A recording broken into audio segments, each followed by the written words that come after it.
I am going for the Tholin Foulbeard fusion, but as is my wont, this is not just going to be a shard pull video. In fact, it's going to be mostly not a shard pull video. So for those of you who are only here to see the shard pulls, you can go ahead and skip to the end.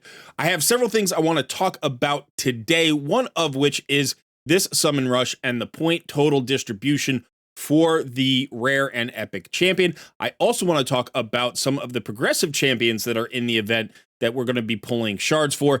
And then finally, and probably most importantly, I want to talk about fusion event planning overall for those of you who are maybe newer or don't do as many fusions. We've got a great tool from our friend Fastidious. I've highlighted it before, but in today's video, I'm actually going to show you how I'm using it to help me complete these fusion events successfully. We've got all of that. I hope you stick around for it. I am Colred. This is Colred Plays Raid Shadow Legends. Let's get started.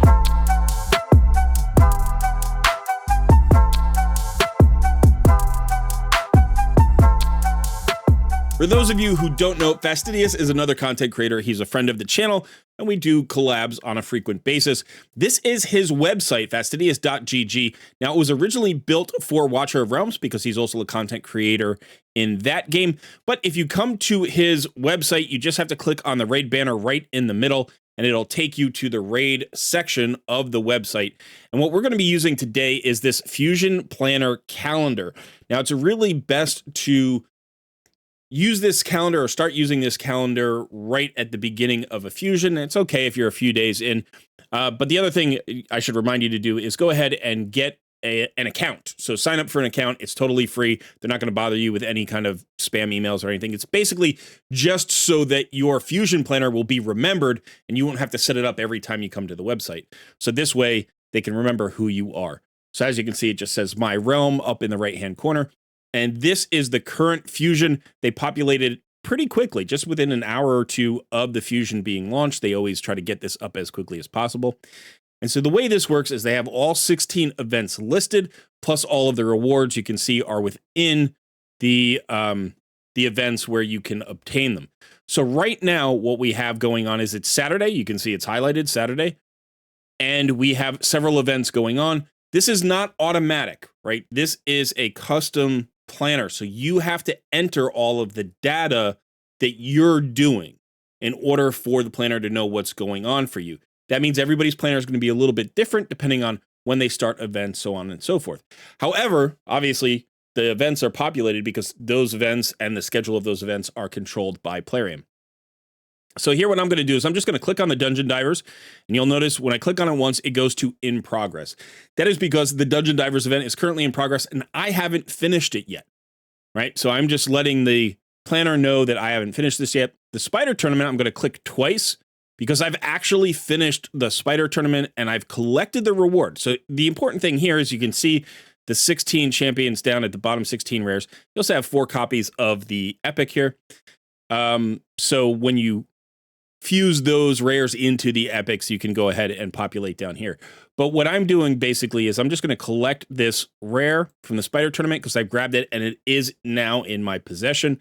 I have the Summon Rush, which has not actually started, but I'm going to start during this video. So I'm going to click in progress. The Champion Training Tournament, the Artifact Enhancement Event, and the Classic Arena Takedown are all currently in progress.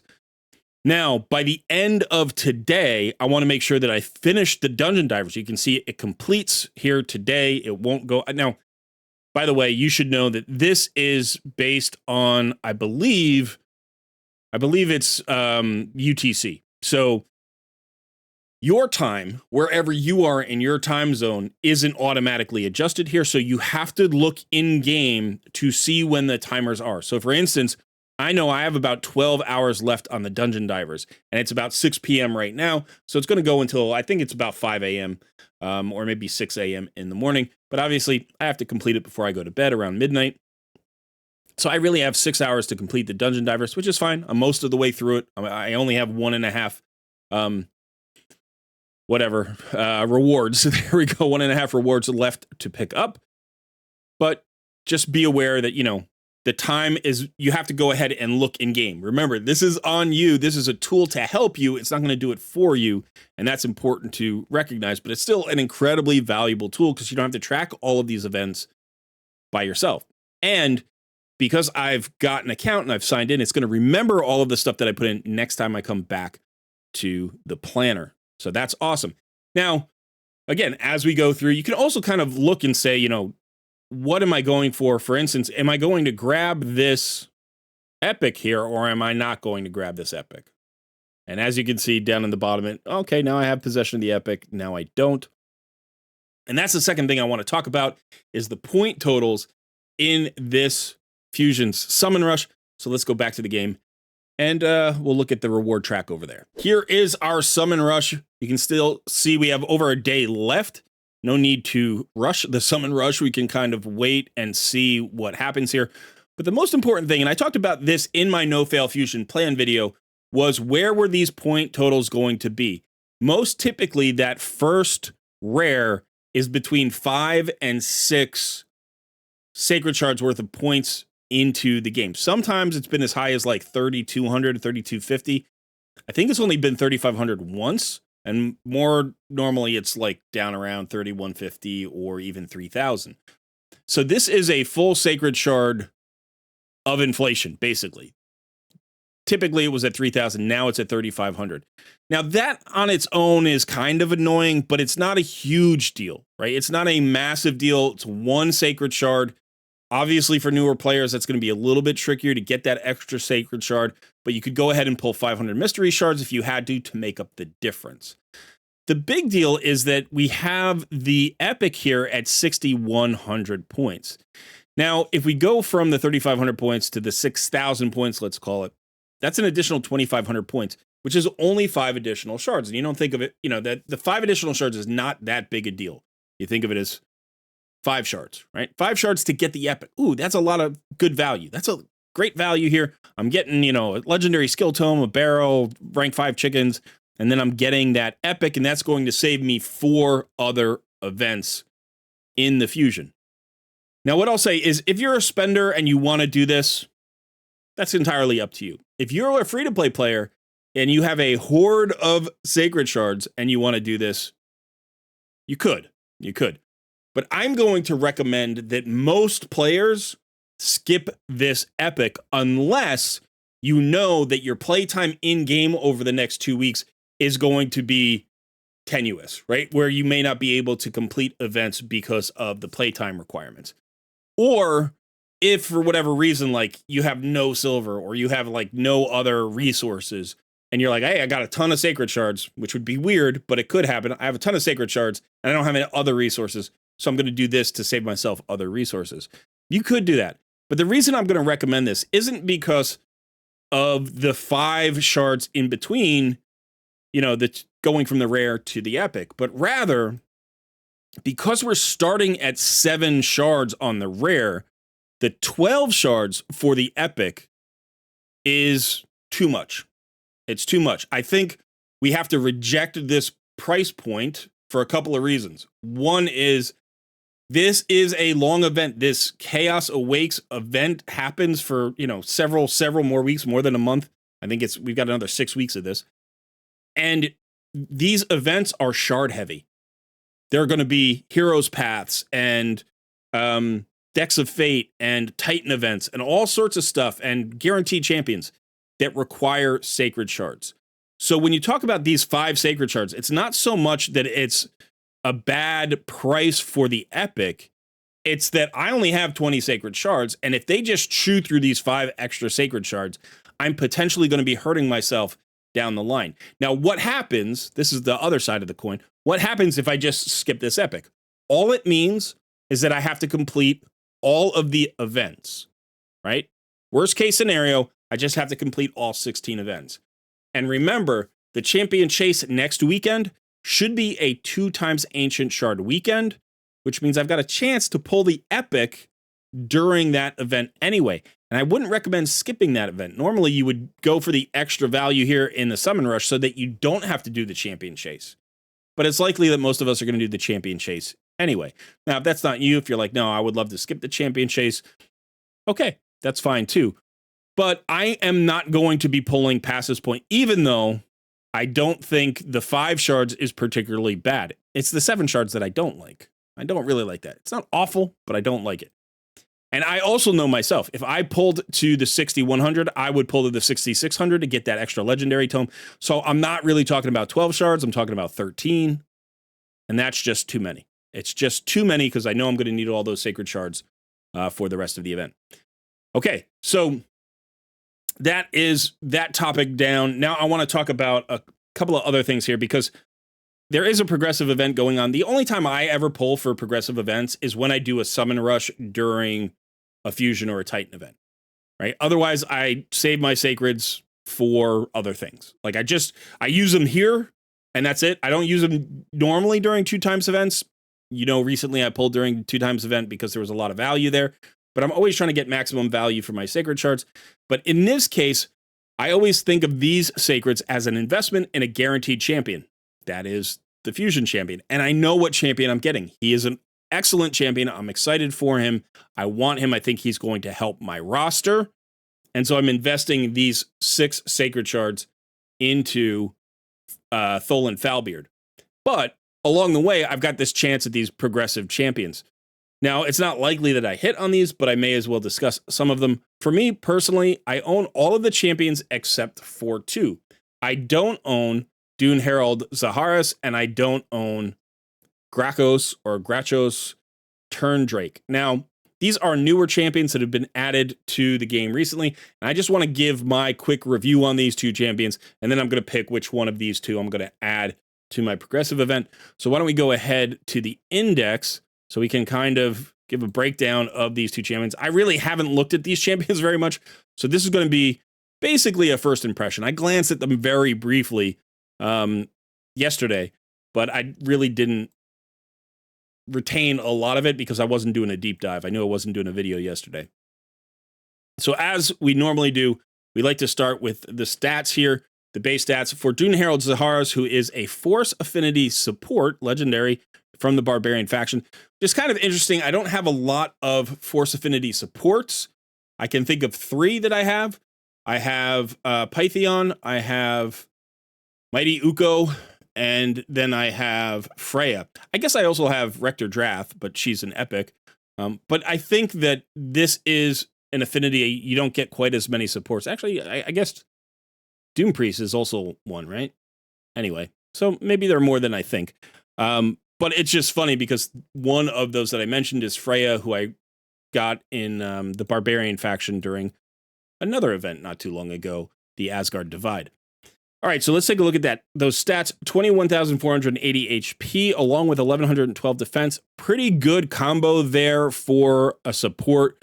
So it's going to be relatively tanky. You could build his defense decently. You can build his HP pretty well. Speed of 108 is nice and fast. That is on the faster side. Not extremely fast, but it's definitely on the faster side. It's got some resistance and accuracy in his kit. It's got over 1,000 attack, which is pretty standard for supports here. So I don't expect him to do much damage, but you never know. Okay, looking at the A1 Hawk Strike, attacks one enemy, has a 100% chance when booked of stealing 15% of the target's turn meter. I would love this to be a multi-hitter. I think a single hit, not great. Does steal turn meter, so not bad. Has a 100% chance of applying a debuff spread effect, taking 2 random debuffs from the target and placing them on all enemies. Kind of like that debuff effect, 100% chance on the A1. That's a decent A1. Not overwhelming, but definitely a decent A1. The Herald speaks, attacks one enemy before attacking, has a 100% chance of stealing all the buffs from the target enemy, then applies a buff spread effect. So debuff spread effect here and a buff spread effect here, taking all buffs from this champion and placing them on all allies. Places a block buffs debuff and a block active skills debuff on the target for 2 turns. Interesting. Places intercept stack on a target ally. Also places a block debuffs buff and an increased speed buff on all allies for 2 turns on a 3-turn cooldown. This guy feels like pretty all around. This intercept, block debuffs, and increased speed. All of those could go towards speed tuning a clan boss team on the 3-turn cooldown. It's pretty good. The other abilities, maybe the debuff, the block. Actually, the block buffs is good. The block active skills doesn't matter so much. But block buffs is not bad if it's not an unkillable team. At the start of the round, places increased accuracy on all allies for 3 turns. Whenever a debuff on an enemy is removed, expires, or has its duration decreased, fills this champion's turn meter by 5%. ally speed in all battles by 20%. Feels like a pretty well-rounded champion. It's a debuffer, not really going to increase your survivability much. Although he has a block debuff. Does have a cleanse. Does have a cleanse? No, doesn't have a cleanse.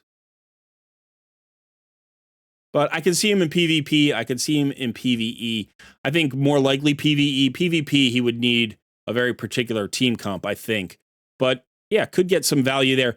And the ally speed in all battles at 20% is nice for a lot of places. So if you're relatively early in the game, I think this guy could definitely have a spot on your roster, could provide a lot of value for some content. All right, let's now look at the, what was it? The Lizardman? Was it a Lizardman? I totally forget. Maybe he wasn't a Lizardman. He's a demon spawn, right? Yeah, Graos. Okay. First of all, I want to say this guy is one of the coolest looking new champions I have seen in a while. The eye in his chest, it's like the eye of Sauron. The flaming head.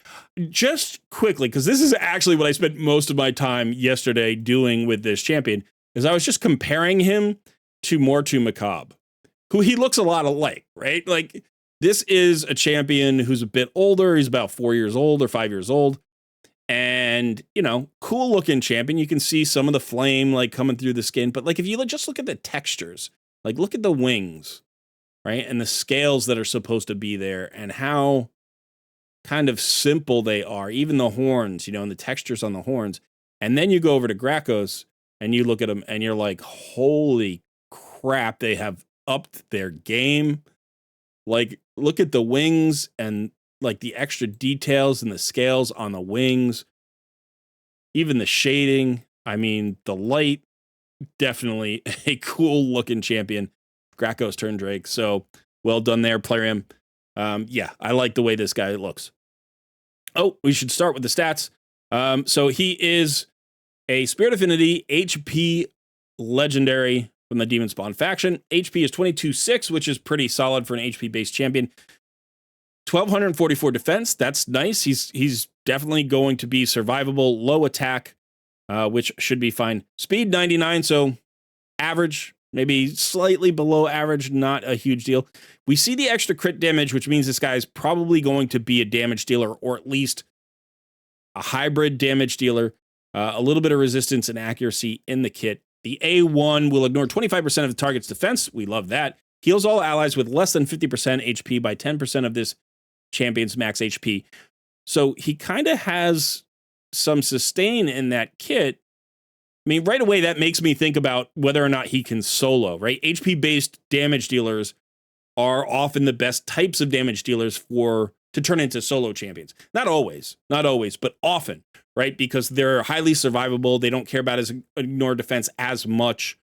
And, you know, he's going to have a big HP pool. So if he's healing himself, when he's below 50%, if he's healing himself by 10% of his max HP, that's going to be a nice chunky heal. I like the A1. It's decent. Not a lot of sustain for his team. It's kind of weird. I don't know. That's definitely PvE. The A2 color of the week attacks all enemy 2 times. This has a 50% chance. Each hit will ignore 25% defense against the targets with less than 50% HP. The first hit has a 100% chance when booked of placing a big decreased defense on each enemy for 2 turns. The second hit has a 100% chance of placing block buffs on each enemy for 2 turns. Each hit will ignore 25% resistance against targets with less than 50% HP. Now, you could definitely set him up for, like, clan boss. I guess, that the boss is going to be less than 50%, HP if you time it right. But I don't know that he seems awesome against clan boss. We'll have to see. Okay, Dragonkin Warcry places a 60% increased defense buff on all allies for 2 turns, so decreased defense and increased defense. Also places a block damage buff on all allies for 1 turn on a 3-turn cooldown. Okay, so that changes a lot. I must have missed this yesterday. I guess I was just looking at his kind of awesome skin that he has here, and I really didn't pay attention to the skills here, because this is a Demitha block damage skill. So this is what Demitha has to create an unkillable clan boss team. Block damage on a 3-turn cooldown. Block damage for 1 turn on a 3-turn cooldown. I'm sorry. Now, the increased defense is kind of weird here, right? Because it's like, why are you giving increased defense and block damage? Even though the increased defense is for more, like an extra turn, I guess that's not a bad thing, but obviously, if you're building an unkillable team, it doesn't matter unless you have defense-based nukers. The decreased defense, the ignore defense, the block buffs, the ignore all the less than 50% HP stuff. Now, all of that plays if you make him a clan boss champion. Let's look at his passive. If an ally has more than 50% HP and is under any buffs placed by this champion, that ally deals 10% more damage. Okay, so now the increased defense, I guess, could work, could matter. If an ally has less than 50% HP and is attacked by an enemy under any debuffs placed by this champion, that ally receives 10% less damage. That's kind of cool. So he's going to help you whether he has the block debuffs up or not, right? He has this mitigation passive as well. And then HP in all battles by 28%, which is not a bad lead for a guy who is an HP-based kind of hybrid support and damage dealer. I'm digging this guy. I like the fact that we finally have an alternative to Demitha for that 3-to-1 team comp, right? He's going to slot in. I think Demitha's base speed is a little bit faster. I think she's like 102 or something like that. I don't think she's really fast. I don't think she's like 107 or 108. I think she's like 102 or 103. You can check that out on your own. But potentially he could just slot into a lot of those Demitha teams. Like, yes, this guy's a legendary. Demitha is a void epic. So who's easier to get, right? It's, well, if you have 2 options, it's just easier to get one of them. It's not so much that you want one or the other. If you're looking for that unkillable 3-to-1 clan boss team, you've now got 2 options, which means, you know, with the growing pool of champions, hopefully this makes it a little bit easier for some people to get their clan boss solution. Plus, he's just cool. He might help in a bunch of other places as well. Block damage can be really useful in some other locations.